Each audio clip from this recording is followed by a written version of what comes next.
I mean, do you want to just give a little bit of an introduction as to who you are, what your role is at Hines, and so everyone gets a little bit more of an understanding as to why I've selected you as one of my interviewees. Absolutely. Thank you for having me here. I'm very, very excited. It's been a little bit of a journey for us to get connected, but this is great, and definitely something that I'm passionate about and excited about. And most people who know me know that my passion for change that is pretty much. So my journey started about 25 years ago at Hines, a really, really long time. I joke the reason why I have the gray hair, but so I started as an accountant on the ground, boots on the ground at Hines, which is a real key discussion point about our local business and how we really execute on a local strategy. So I started in Detroit, Michigan as a CPA, did some work on a major project at the time, GM Global Headquarters, and then ultimately this launched my career at Hines to move around the organization. I went from Detroit to San Francisco. I was the controller of one of our funds at the time. I then moved to Houston and helped start up some of our bigger funds, including our privately held REITs, and then ultimately, worked into moving out of true accounting into launching some systems, launching a centralized accounting platform. Next went into investment management. So I got out of accounting into investment management, and ultimately found my way to a role called the head of business technology group, which was a made-up name at the time. This was about 9 or 10 years ago, and literally I have the email saying, what should we name ourselves? But the goal here was actually, I was just asked at that time to wake up every day thinking about how to do things better. And so my journey at Hines was always about, I joke around about working myself out of a job. How do I change process, implement tools, technology, whatever it needs to be, training, communication, in order to actually, lay a foundation and move on to the next role. So that's my passion, which is always thinking about how to do it better, faster, smarter, and which led me to the business technology role. And then about last year, we started looking at how to take that role and really move kind of to the next level, and which led to the April 1st announcement that I was named Chief Digital Strategy Officer, which means that I oversee a business process group, also the information technology group, and the data groups at Hines. And those three groups were working independently before, but we've now put them under one umbrella because we are passionate, and I'll use that word a lot, but really believe that the three of those areas coming together is what provides value, makes change.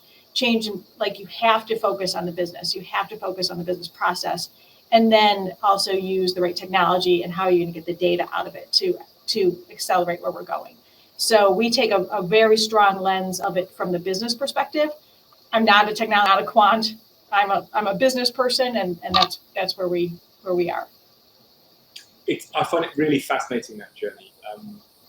We mentioned before this that I was speaking to Richard Pickering from Cushman earlier on, who's gone from that lawyer role into the business and innovation role. It's a very similar journey in terms of that sort of accountancy into business innovation. And I find that a really interesting theory because for me, leadership in these areas, you're either pointed into these roles, and I think we're seeing that a little bit more now, where people who have transformation experience or innovation experience, maybe in the industry or outside, are coming in as appointed people. But people like yourself and Richard, who've got serious pedigrees in these companies, are being anointed. You're sort of growing through the ranks to get to this level.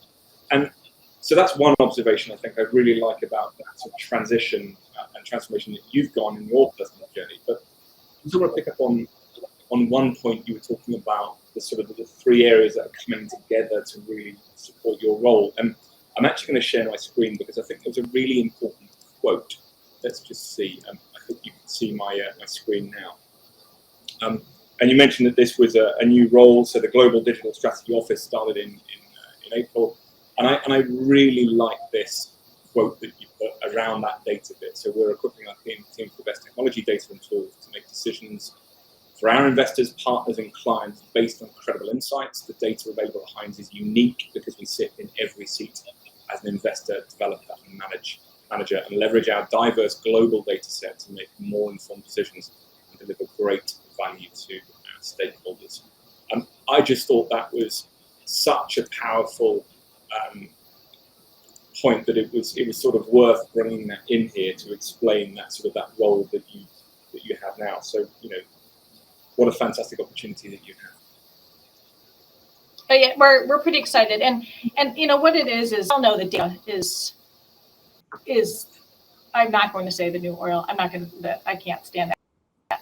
But anyway, the data is changing how we say play the game, right? And anybody who's heard me speak or anything, like, data changed how baseball's played. Data's changed how football's played. I mean, I was just watching something yesterday about, you know, the data that they're having from the football helmets to be able to change, you know, that players aren't getting concussions. I mean, data is fundamentally changing how we are, you know, working as a society. So there's data should change how we are, you know, running our real estate business, how we are doing certain things. Data shouldn't change it to the exclusion of all else. Okay, so we at Hines are firm believers, again, in our local market presence and our boots on the ground. You know, we're currently at 28 countries.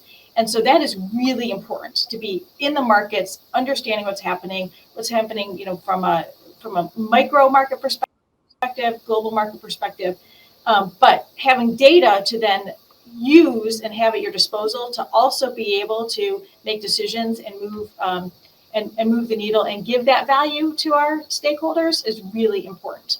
So we don't believe in data for data's sake. We don't believe in data just sitting there by itself. It has to be combined with this local market, like, you know, true real estate knowledge in order to provide, you know, better insights. Absolutely, couldn't agree more.